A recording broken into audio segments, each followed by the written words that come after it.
If you want to support the games or the devs, there are links in the description to the Patreon, and add this game to your Steam wishlist.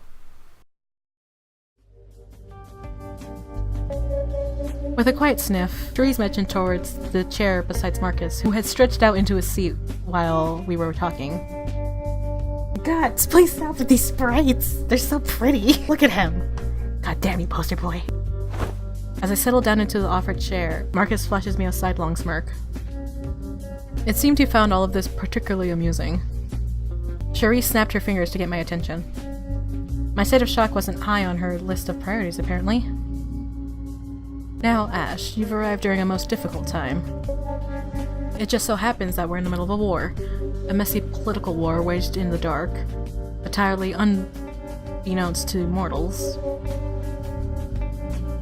As she began her brisk business agenda, Therese elegantly lowered herself onto the couch opposite to me.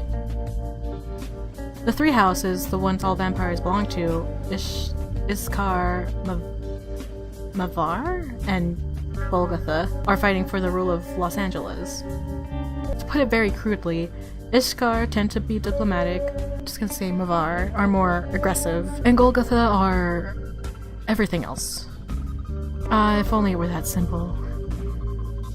Yes, well, no doubt he'll learn of the nuances soon enough.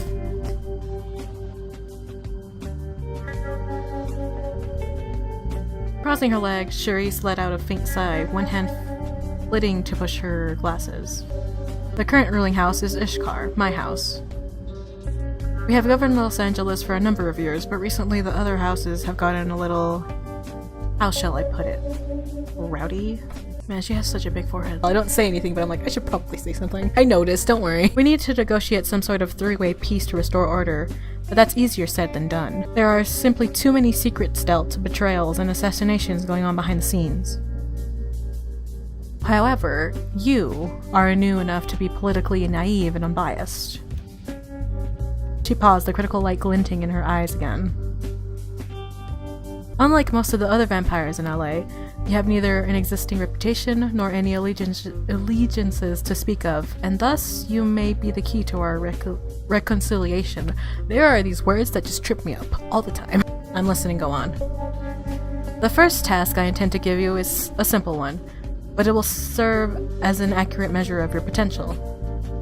There's a meeting going on tomorrow night between Randall, the powerful leader of the Mavvar rebels, and some Golgotha emissaries. I want you to sneak into the meeting and disrupt it. How can I disrupt it? That will be the least of your concerns. You should be more worried about getting past their guards. Whatever tools you have at your disposal, I suggest you use them. Quick thinking and improvisation are the keys to seeing another sunset. Tomorrow night, Marcus will call you an hour before the meeting. He should have all the details you'll need. Make sure that no treaty is made between the Mavvar and Golgotha. It is an important step towards forcing Randall into our side. He's too valuable as a potential ally. Consider this task your trial. It is an opportunity to transcend your circumstances, to prove the fate chose you for a reason. I mean, are you buttering me up or what? With an air of finality, Therese rose and stepped briskly past me, striding over to the door. Hey, Marcus. Marcus shuffled aside, eyeing her with an arched eyebrow. You'll be staying here at the Hollywood Heights Hotel, in the room intended for the candidate you replaced. The hotel is managed by some of our people, so you'll be perfectly safe. Then what happened to the candidate then? Did he die? Is he just out there being like, where the fuck is my turning? The next time we speak, I will be looking forward to the tale of your success, Ash. Might change Ash's name in the full game, because Ash is actually the name of my friend, and I'm just like, it's tripping me up. The door slammed shut behind her, and the swift clacking of her high heels slowly faded into the distance. I turned to Marcus, unsure how exactly to process everything Therese had just told me. Well, it seems to start smile on you, brother. He let out a delighted chuckle, winking at me behind those dark lenses. Therese doesn't like to make mistakes. You must have caught her in a good mood tonight. Tell me, what do you think of her, the Red Queen? I like these two. Honestly, I'm not sure yet. It's too early to tell, and does that make her bishop? You her bishop and me her pawn? You know what? Honestly, I'm not sure yet. It's too early to tell. Someone who reserves judgment. My god, you're a mythical beast twice over. Marcus paused, glancing down to an old-fashioned pocket watch in his palm. The fact that he owned one didn't surprise me in the least somehow. Hello. I will be calling your room around midnight tomorrow. It would be wise to prepare yourself in every sense of the word. I just love his face. Now, it's about time for me to head out, but before I go, I have one last thing to say to you, and I don't intend to say it twice. His expression suddenly grew dark. He stared at me intently as if to confirm I was listening. Do not trust anyone. Do not. Especially not the ones who ask you to trust them. You hear me, brother? You mean I can't trust you either? That's impossible. Everyone has to trust someone. Thanks, Marcus, I won't. You mean I can't trust you either? And why would I be any different? Just because you might like my face or the way I've been treating you doesn't mean I'm a part of your fate. Though if I am, then you would have my sincere condolences. Snickering softly, he shoved a hand into his pocket, rummaging around for something. Where is that damn... Ah, here. If you ever want to muse on the apocalypse or take turns laughing at the stars, here's where you'll find me. He reached for my hand, pressing a small object into my palm. My eyes took her down to see what he's given me. A small business card, colored bright red and embossed with bold black letters. Blood and Roses. A dark paradise for all of your erotic fantasies. Adult movies, magazines, and more. I forgot about this. Was I misinterpreting this card, or... did Marcus work at a sex shop? By the time I glanced up again, he was already gone. I hadn't even heard the door open or shut. How had he left the room so suddenly? Maybe it's for the best that I didn't know. Leaving the empty room behind, I found my way back to the front desk, asking about Cherise's reservation. A slightly awkward, pale-faced clerk handed me a key without question. Room 915. I made my way into the elevator and up to my floor, where a posh corridor opened up to greet me. The room numbers felt like they passed me by in a blurry marquee. 901, 911, 913, 915. My new home. Sparkling clean, warmly lit, beautifully decorated, and almost too glamorous to be real. The kind of room where you'd see stars partying, orgying, and overdosing, ringing up their agents, shutting the curtains to hide from the camera flashes, straight out of a magazine. Up close, though, I realized the room is just as dead as me. The cameras were the only thing that made it seem so alive. But part of me had guessed that already. As I stared at one of the stock paintings on the wall, trying to figure out what emotions I was feeling, something stirred in my gut. A dull, aching hunger. It didn't feel like the hunger pangs I felt before. It was like in my mind as much as in my body, like an addict who needed their fix. Was it a hunger for that? As much as I didn't want to think of it as a possibility, the idea uncomfortably warmed into my head. Go look in the fridge, ignore it, try to go hunting. Go look in the fridge. Maybe regular food could tide me over, or just some water. I knew that was bullshit, of course, but I pretended not to. I slunk over to the mini-fridge, unsure of what I hoped to find. Pulling the door open, I bent down to peer inside. But instead of discovering any water or food or even ice, I saw something completely different. 3 packs of blood, neatly sealed in translucent bags like morbid juice boxes. I snatched one up without thinking. At that moment, the sketchy bag looked better than a meal from a 5-star restaurant.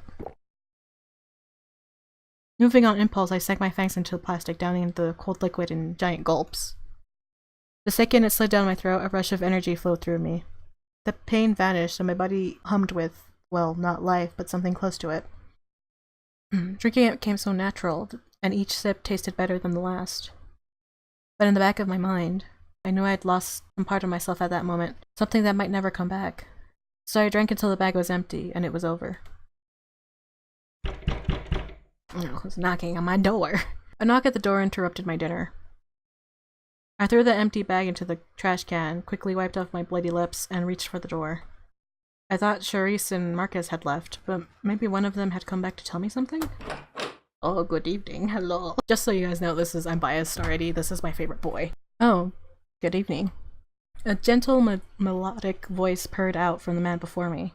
I'd never seen his face before, but his too pale skin and flashing fangs immediately gave away what he was. You're Ash, aren't you? Don't do this to me, boy. Please tell me I'm right. Yes, that's me. What do you want? I wish handsome strangers knocked on my door every night. Not interested in slaters. Yes, that's me. What do you want? He looks so good, and the spread looks so good. I'm dying on the inside. I'm sorry, I meant to introduce myself better, but once you opened the door, all the words in my head just vanished. Alright then, how about we start over? Does that happen often? I have that effect on people sometimes. Does that happen often? Only when I get starstruck. Oof, you're pulling me in. He gazed at me silently for a moment, a bright, enthralling glimmer shining in his eyes. I wanted to talk to you, just for a little while. I promise I won't steal too much of your time. Sure, come on in. I guess if it's only a little while. I guess, if only for a little while. Thank you.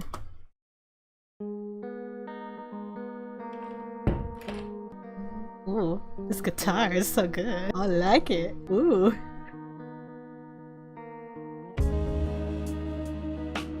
Was this I here before? I don't even care. It's really good.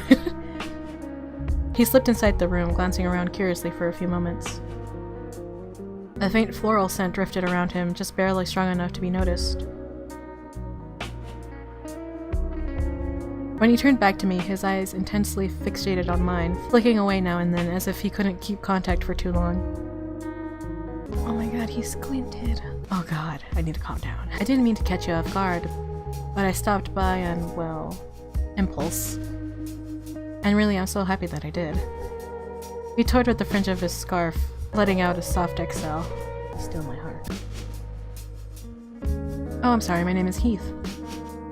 I already know who you are, of course, but I hope we'll get to know each other much better. Nice to meet you, Heath. I could use some new friends. I wouldn't mind if we got to know each other a lot better. Let's not get ahead of ourselves. Why are you here again? Let's go this one. Nice to meet you, Heath.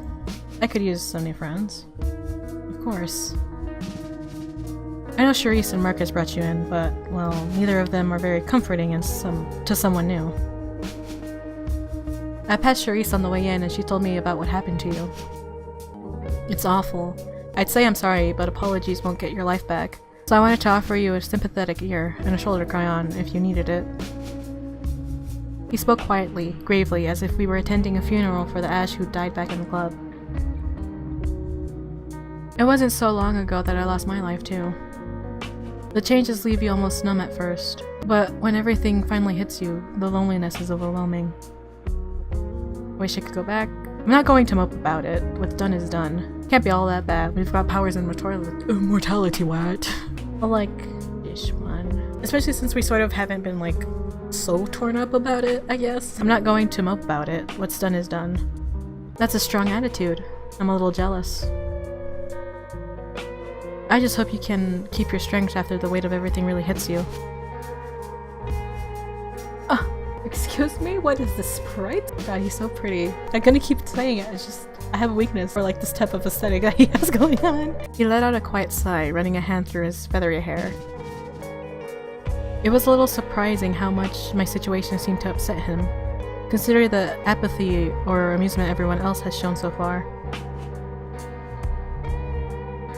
Charisse mentioned your house too.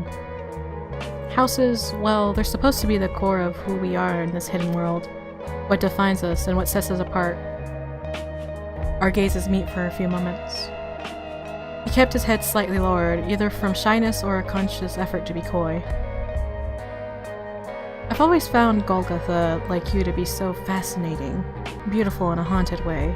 You're different from Marcus, still warm and lifelike, not cynical and cold. But there's still a haunting mystery in your gaze, like silk draped over dark secrets. Your secrets are less secret than mine. I like that, to be honest. I know for Goal, you do have like different kind of like, how do you say, choices? Like choices get unlocked specifically for each house. Because some of them are really obvious and some of them aren't, I think. Are you saying I have crazy eyes? It's more of a cotton blend, but yes. Your secrets are less secret than mine. I surprised you, boy. I hope you can't see right through my heart, but if you can, then I hope you'll share some of your own secrets too. I don't mind sharing, but can you handle the secrets I see? Oh, that's so good though. That's such a good line. I don't mind sharing, but can you handle the secrets I see? Maybe I can't. But that doesn't mean I won't try, especially if it means learning more about you. Can you guys notice who I'm probably gonna go for? I would go for Poster Boy, to be honest, but the devs have said that his route explains a lot of what happens in the other routes, so it's sort of like a good idea to do Marcus's route last. But Heath is very much the one I actually do want to, like, follow, so I'm gonna do his. Heath studied me for a long moment in silence before his gaze slowly shifted to the window. I glanced past him at the glittering cityscape only to meet his stare again in the glass's reflection. His expression had quickly sobered. The way his mood seemed to shift so quickly caught me off guard. It's like they flicked on and off at a whim. You know, a few years ago, you could have had a group of Golgotha to welcome you into this new world. But now, well... With the war going on, everyone seemed more interested in protecting themselves than helping each other. Even their own house members. I can't stand it. You're very empathetic for a vampire. Isn't there a way to make peace? Heath shook his head, tracing his thumb along the cross at his neck. No, not while the Mavvar and the Golgotha refused to enter a treaty with us. The Ishkar, that is. Until then, we're trapped in this endless cycle of bloodshed. I don't know who's more of a danger to us, the hunters or ourselves. Hunters? You mean vampire hunters? Why can't they reach an agreement?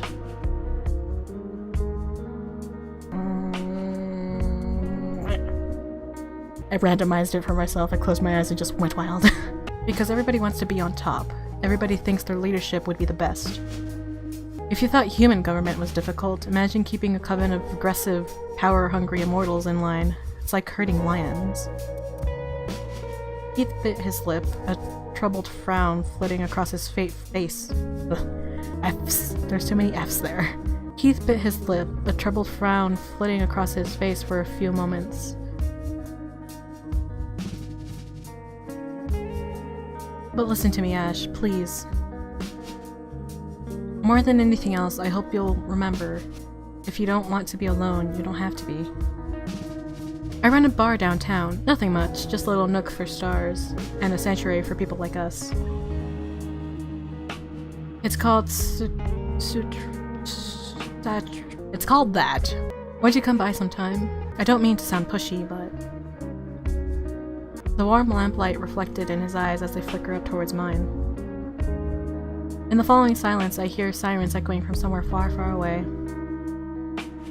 There's something different about you. Are the sirens in my head, or are the sirens actually happening in the world? Because as a Gaul, I'm like, is that like a warning signs from whatever powers I have going like, wee woo, don't trust this boy? Or is it just like happening out in the city? There's something different about you. Something I've never seen before. I'd really like to talk to you more, if you'd let me. I'll think about it, thanks. Uh-huh, no need to save me a seat. I'd love to come by, I'm gonna be honest. Might even make a surprise visit. He immediately lit up at that, like I just offered him his favorite thing in the world. Then I hope you won't make me wait too long. I don't know if I can bear it. I should leave. The sun's coming up soon. But I'll remember to say a prayer for your success tomorrow. Until then, if you ever need me, you know where I am. With a gentle bow of his head, he gave me one last long look. Good night, Ash. Good night, Heath. Sleep well. With that, Heath quickly made his way to the exit, slipping outside. Once the door clicked shut behind him, I was alone again in golden, solitary confinement. Like Heath said, the sun would rise soon, meaning I'd need to tightly shut the curtains and curl up until tomorrow night. In a way I didn't want to. Shutting the curtains would mean surrendering to the reality that this wasn't all some insane dream. But I wasn't sure how much longer I could deny that reality.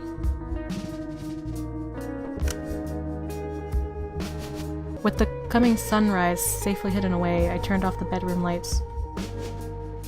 As I stared at the LED glow of the alarm clock, letting my transformed body sink towards something resembling sleep, one last thought drifted into my head. I feel incredibly lonely. I feel deeply determined. I felt strangely excited. I felt deeply determined. No matter what happened from here, I refused to let myself lose to fate. If I was trapped in this world, then I just had to find a way to survive. I wouldn't let this be the end. There was still too much left for me to do. With that feeling still settled in my chest, I closed my eyes. Finally, a comforting nothingness pulled me down into the dark and away from the coming day.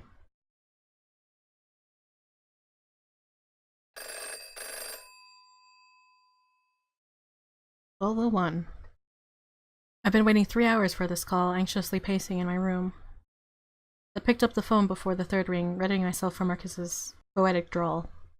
Hello to our Value Hollywood Heights customer. But instead a boisterous, theatrical voice boomed at me through the receiver. Are you paying too much for your car insurance? We're offering a very special deal just for Hollywood Heights Platinum Reward members. Yes, give me the deal. That's just what I love, an excited customer. Did you know that we also offer great deals on life insurance? You never know when tragedy will strike. I strike pretty often, yes. Oh no, what if I'm already dead? This one just... I love how this is like, oh yes, I am tragic. I strike pretty often.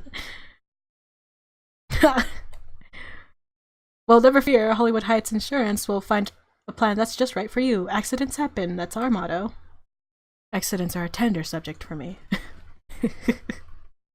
The call suddenly went silent. I heard nothing, not even elevator music until... Hello, brother. How are you feeling tonight? Ready for the start of your Herculean trials, I hope? I'm like, I know how to say this word, but I can't. Aw, but I wanted car insurance. No, I assure you, it's much cheaper traveling to hell on a handbasket. His low chuckle rasped at me through the line. Down to our business for tonight, however. The place you're to go is July Company Parking, an abandoned garage. The place you're to go is July Company Parking, an abandoned garage downtown. That is where the parties of our doomed rendezvous are meeting? I'm hoping that's it. I'm sorry, guys. You'll need to find Randall and get him to call off negotiations. Do you follow me thus far, brother? Yeah, I continue. My performance anxiety is kicking in. Just think about something besides the fact that it's a win or die tonight, and I believe you'll be just fine. Thanks, Marcus. Now, listen carefully, because here comes the best part. There's a knife that Randall loves very, very much. Why, he loves that blade as much as Lot's daughters loved their daddy. If he thinks someone stole it, it'll drive him completely wild and put him in a very unprofessional mood. I heard Marcus inhaling sharply at the other end of the line like someone preparing to gleefully deliver news. And that knife just so happens to be waiting for you at the hotel's front desk. You take that knife, show it to Randall, and pretend you took it off a Golgotha who wanted to drive a hard bargain with it. That's sure to ruin negotiations. I rather doubt Randall would mistake you for one of those unwashed lackeys, but Therese says he'll be seeing too much red to care. Got it, I'm ready to go. That sounds sketchier than gas station sushi, but okay. I have a really bad feeling about this. This sounds sketchier than gas station sushi. Wow, I'm a mess, but okay. If you want to get by in this existence, you'll have to get used to unsavory plays. Now, once you've finished up, return to the hotel bearing all your good tidings. I have faith in you, Ash. Then again, I also have faith in Jack Kennedy, so maybe don't call yourself the Messiah just yet. It was sink or swim then. I didn't have the first idea of what to expect, and that terrified me, but if I'd survived so far in Hollywood among the living, then I'd find a way to do it among the dead. After picking up the knife from the front desk, I left the hotel and skulked out onto the street. July Company Parking. I vaguely remembered seeing the sign before, at least, so I had some idea of where to go. Steeling my nerves, I set out in the garage's direction, trying to avoid eye contact with any late-night passerbys. But as I walked, I started to feel the same aching hunger I felt last night.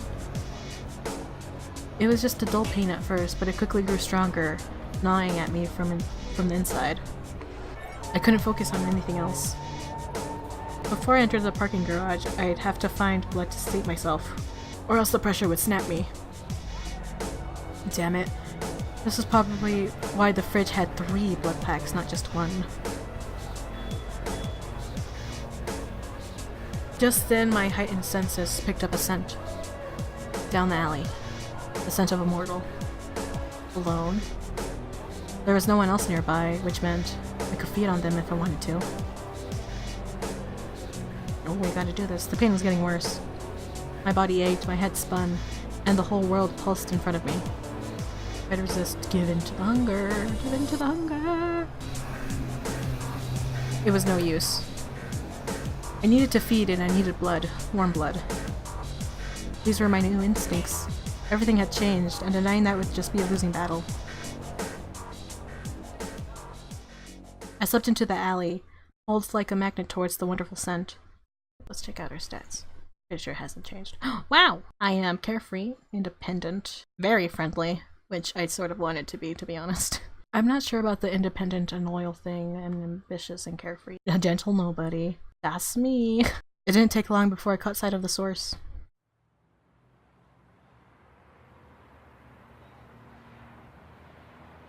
The young man let out a gasp when I stalked up to him.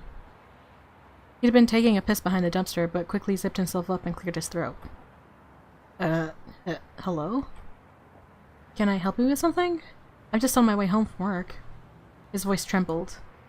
This was the first time someone had ever really been afraid of me. But the only thing I could concentrate on was the smell of his blood. Suddenly the most delicious scent in the world. Don't worry, I'm not going to mug you. That's the first thing someone says when they want to mug you. I just saved recently. You know what? Don't worry, I'm not gonna mug you. Oh, that's a relief. His nervous laughter echoed in the alleyway.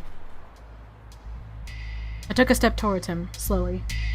He stayed in place, but I could see his whole body tensing up, getting ready to turn and bolt. Another step, and another, until he was only a foot or 2 away. It's between the first 2. I'm just like, I'm gonna do it. Oh wow. Oh wow. This looks so good. Ooh. He cried out, but didn't try to struggle. In fact, it almost looked like he was hiding his excitement. I squeezed him in an embrace, managing to fight the agonizing hunger for a few more seconds. I don't know, I'm just like, sure, I'm sorry. Is he sorry, though? We have to stop being sorry about feeding on people. With a shuddering breath, he closed his eyes, weakly clutching my shirt. My lips meet the side of his neck. Fangs extending, I pressed them into his flesh.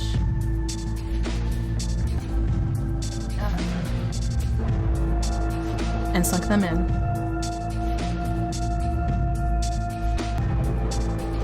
I'm not doing weird noises. Hot blood flooded onto my tongue, down my throat, sending sparks of life into my dead body. It was pure bliss.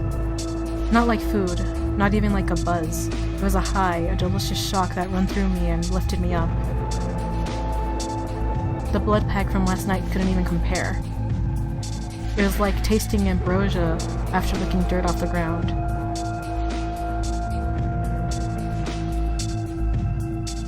But it wasn't just the taste that made the moment euphoric. It was the experience, the predatory feeling of holding this mortal who squirmed with pleasure as I fed from him. The faint whimpers leaking out from beneath my fingers, soft and sweet. Why was it so unnervingly satisfying? Slowly, his body grew limp in my arms, lightly trembling, chest raising and falling unevenly.